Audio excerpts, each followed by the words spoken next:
Pizzly bears. These little goobers are a hybrid of grizzly bear and polar bear. Now there are many hybrids out there. For example, the liger. But unlike the liger, the Pizzly actually came from the wild. Why is that? In this video, I will be covering why the Pizzly exists. First of all, how polar bear and grizzly bears are different. Second of all, how they met. And third of all, how is this even possible? Oh my god! To explain the difference between a polar bear and a grizzly bear, I will explain natural selection.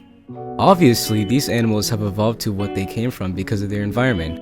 Polar bears are covered in thick white snow so they can survive in the cold. Grizzly bears, on the other hand, are brown bears. They're cool. This counts for their structure, the way they act, their behavior, and all the other stuff in between, like, I don't know, what that boy doing in the honeydew. Other than that, grizzly bears and polar bears are pretty different. For example, polar bears have a longer neck because they do the water stuff. That's pretty fun.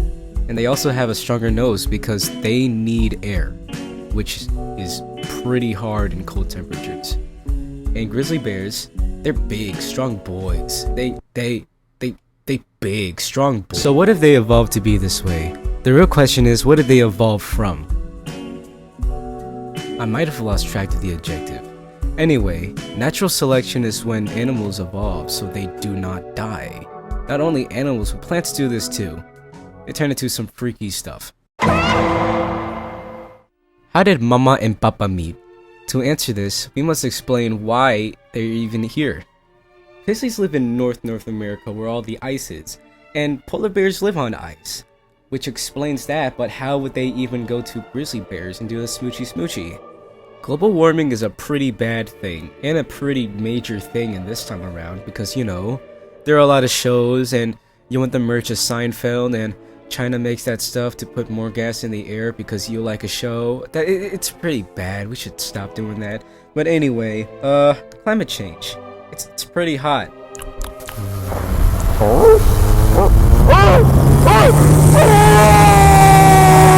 66.7 billion tons of ice is lost each year in Alaska. Because of this, polar bears have to move on land, which they are not used to and they have to adapt to.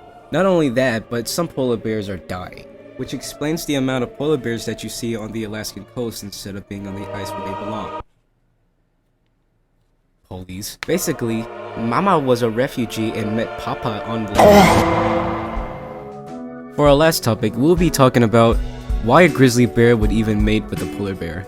It is a natural function that we would want to reproduce with what is the same species, hopefully. But grizzly bears and polar bears are so different, how would they even reproduce? Speciation. They're separate because of isolation, which is pretty neat in the terms of actually wanting to see some different stuff. Of course, you can't bring everything together, like, I don't know, a pelican and an eagle, that would never work. But take in mind that a thing like a mule exists, which is a donkey and a horse. They are able to come together because both live on grasslands and both are equidae, not to mention that there are different types of dog breeds. Now, Pizzly is actually a very likely hybrid, as both live in the north and both are part of the Ursidae family. All in consideration, they are actually very familiar with each other, but also not. In my opinion, Pizzlies aren't really a wonder in nature, because they're not really hard to make up, since things like ligers literally need man-made transportation in order for them to even exist. You gotta love Pizzly bears. I sure do. I'd love a plush of one.